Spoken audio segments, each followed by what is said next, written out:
I have a story that we're going to share today regarding the lost and found, which will be shared from the book of Luke in chapter 15.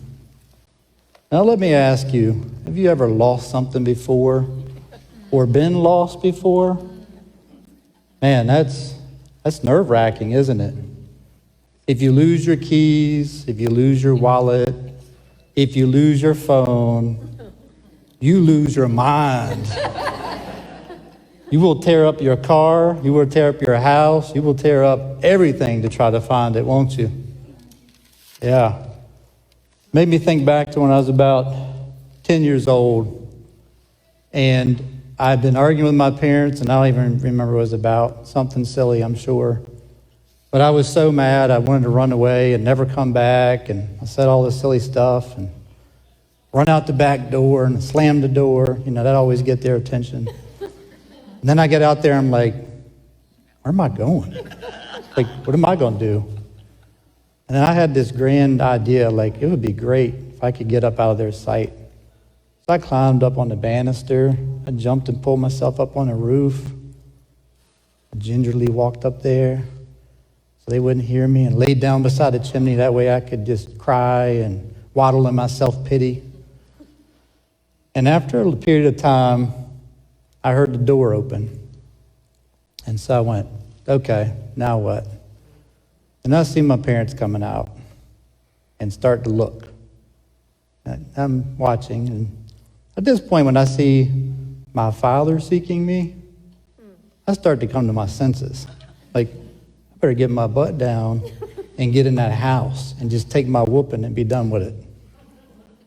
And so I got down, I got in the house, and after a period of time, they came in.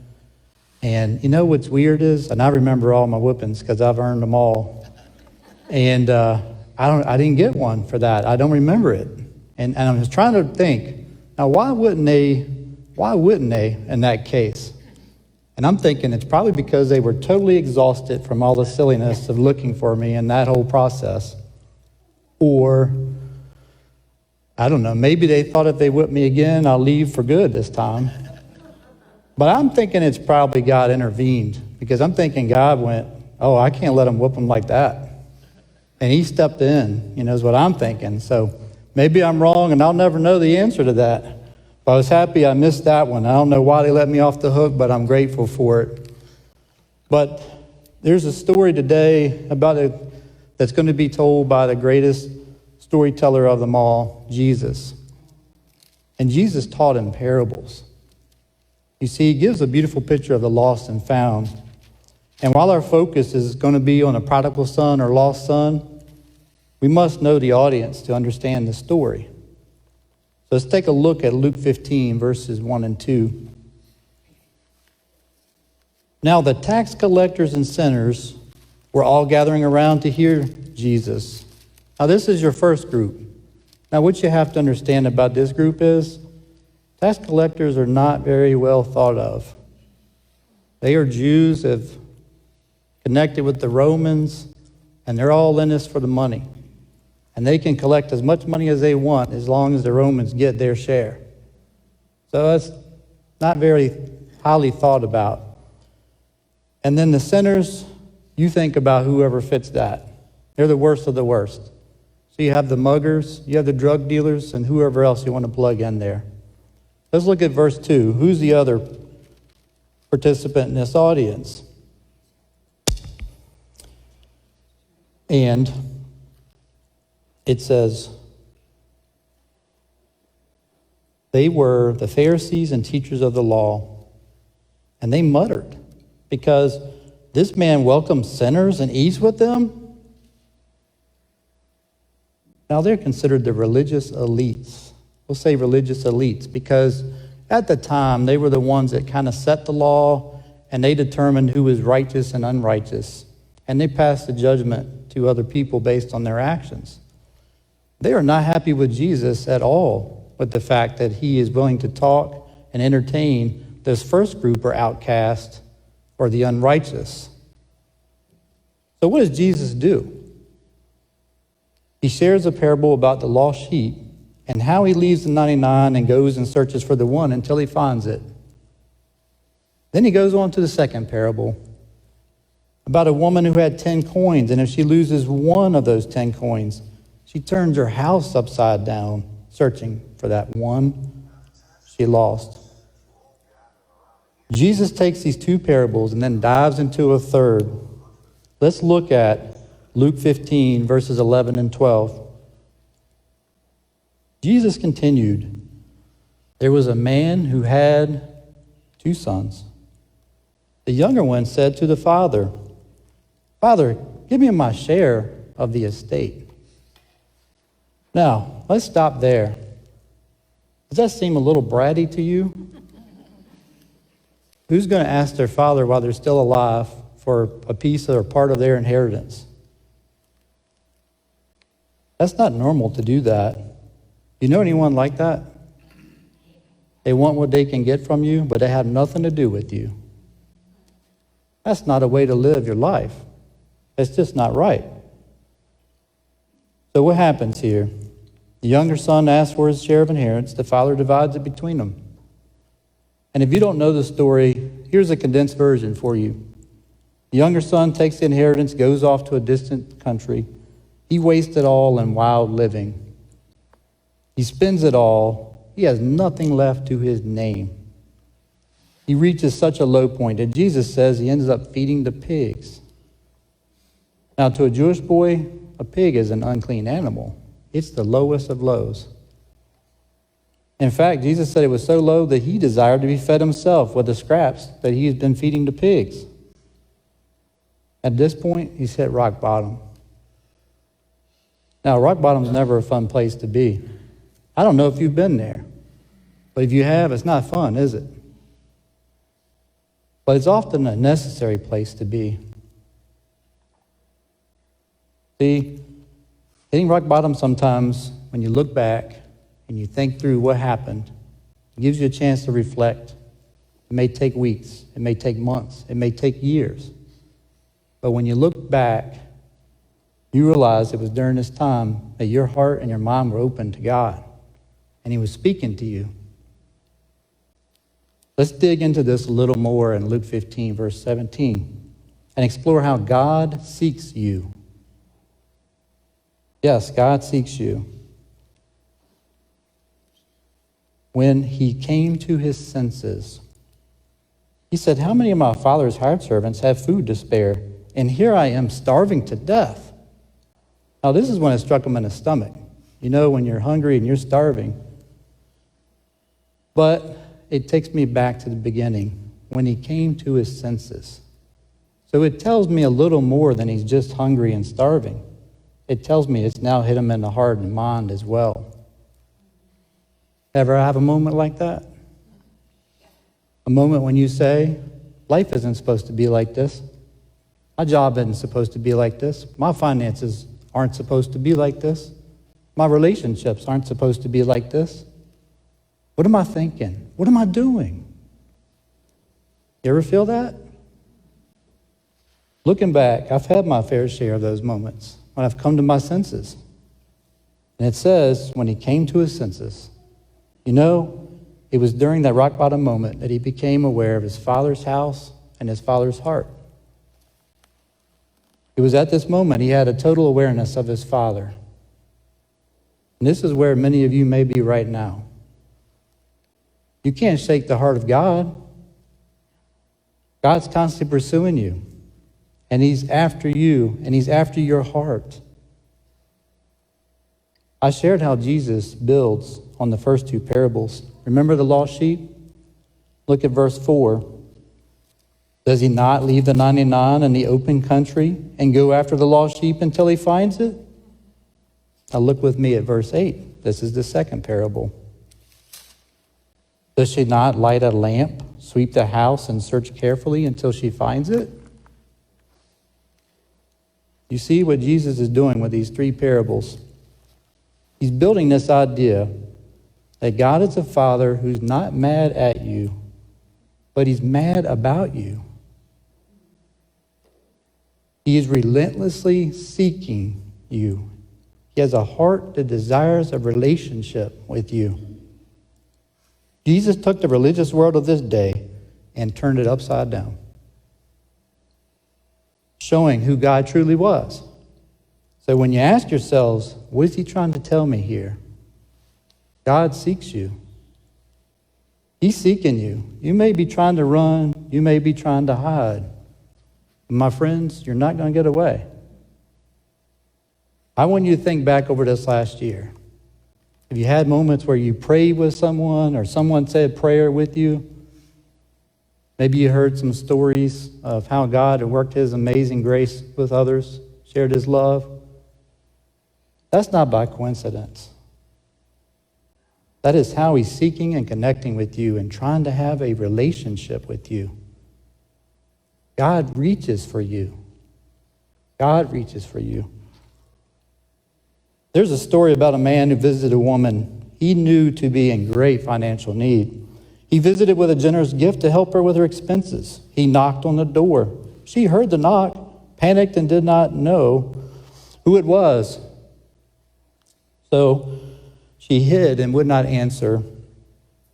The next weekend, he told her, "Hey, I came to visit."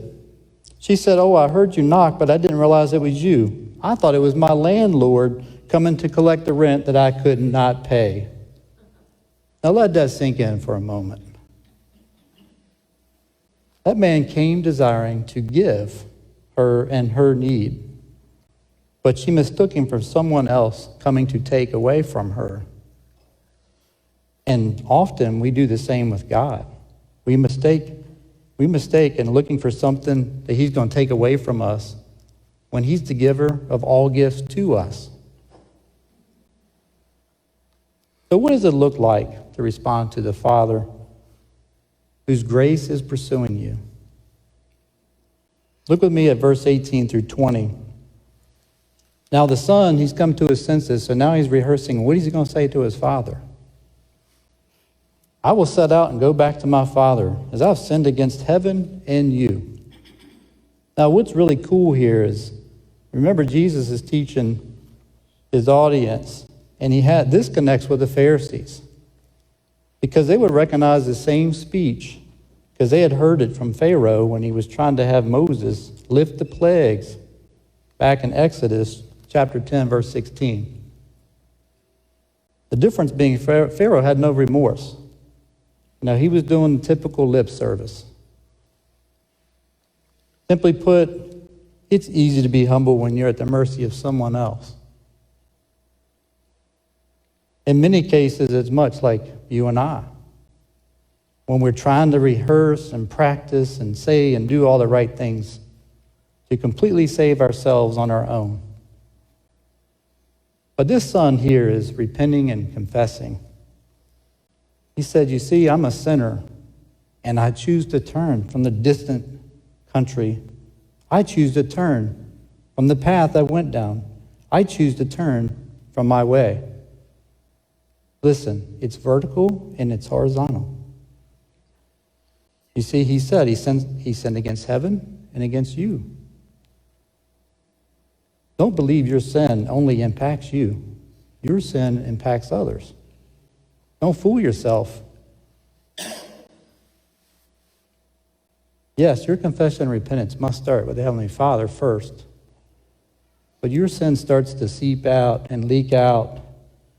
And the next thing you know, it's found its way into your workplace. And then into your marriage. And then into your parenting. And then into your friends. And the next thing you know, it's even in your church. This son continues in verse 19. "I'm no longer worthy to be called your son. Make me like one of your hired servants." And I love verse 20. "So he got up and he went to his father. But while he was still a long way off, his father saw him and was filled with compassion for him and ran to his son, threw his arms around him and kissed him." You see, the father was like a shepherd. He was looking for his sheep, or as the woman would do for the lost coin. He was waiting and wanting that relationship. It says he ran to his son, threw his arms around him, and kissed him. Now, in the Jewish culture, a rich man did not run. He was undignified to run. Apparently, the father didn't care about dignity at this point. He was more worried about his son being home. So now here's the part the son's been rehearsing. He's ready to share it in verse 21.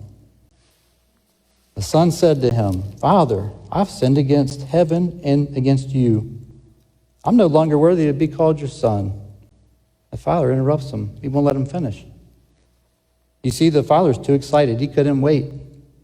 While he realized his son came home because he was hungry, and maybe came back only expecting to get food, but the father gives him so much more, so much more. Verse 22, "Quick, bring the best robe and put it on him. Put a ring on his finger, sandals on his feet. Bring the fattened calf and kill it. Let's have a feast and celebrate.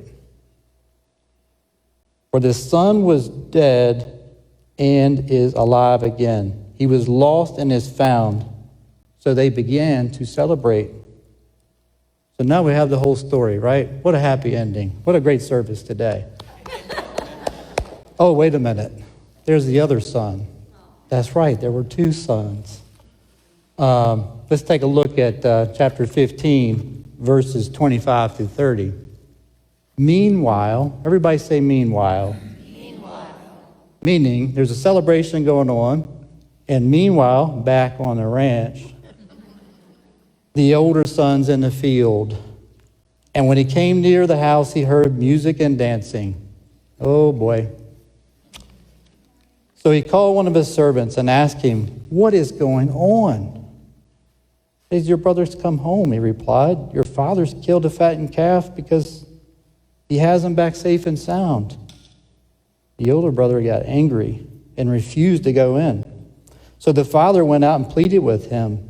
But he answered his father, "Look, all these years I've been slaving for you, and I never disobeyed your orders. Yet you never gave me even a young goat so I could celebrate with my friends. But this son of yours who squandered your property with prostitutes comes home, and you killed a fattened calf for him." Now, he sounds a little self-righteous, would you agree? I mean, his brother didn't even claim him. He said, "Hey, this son of yours." I mean, he's got a pretty good case. His brother's taken the money, ran off, squandered it, and he comes back with nothing and he gets a party. I know you associate with that. What about me is what he's asking, isn't it? What about me? Don't tell me you never asked that question or thought it. Let's be honest. The older brother may be the one we associate the most with in this story. Now, it's sad because we all know that the father, of course, loves him, and that he always has loved him, and that he always will love him. But unfortunately, he never notices it because it wasn't love he was wanting. He was wanting his due. A big party for him and his friends. That all could have been his. He just had to ask for it. But he's too busy, cheerlessly and religiously trying to earn it. You see, the older brother was a sinner who thought he was a saint. He was all about earning and trying to prove himself. Well, he was a prodigal son as well. He just happened to be a spendthrift of self-pity versus money. You see, he was a son that didn't run away with his life. He ran away with his heart. Simply put, he didn't understand grace or God's love. Look at Ephesians chapter 2, verses 8 and 9. For it is by grace you have been saved through faith, and this is not from yourselves. It is the gift of God, not by works, so that no one can boast. God teaches us. He teaches us. You see, grace does not depend on us working our way through it. Rather, God working his way through us. And it's not hard for him to give you a new heart. What's hard is you changing your habits. And here's what this parable teaches us. The Father seeks you, and without the Father, there's no story, no joy, and no hope. The Father reaches for you because he wants a relationship. The Father teaches us we have a rightful place as a son or daughter, regardless of where you are and what you've done and where you're at. The Father is wanting to restore you. Looking back at verse 5 through 7,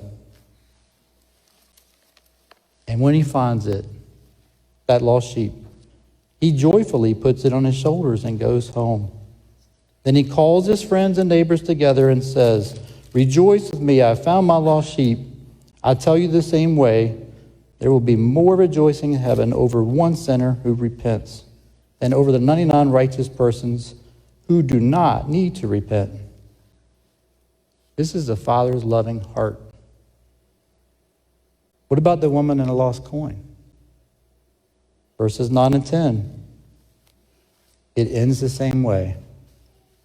And when she finds it, she calls her friends and neighbors together and says, "Rejoice with me, I have found my lost coin." In the same way, I tell you, there's rejoicing in the presence of angels of God over one sinner who repents. Let's get another look at verses 22 through 24. But the father said to his servants, "Quick, bring the best robe and put it on him. Put a ring on his finger and sandals on his feet.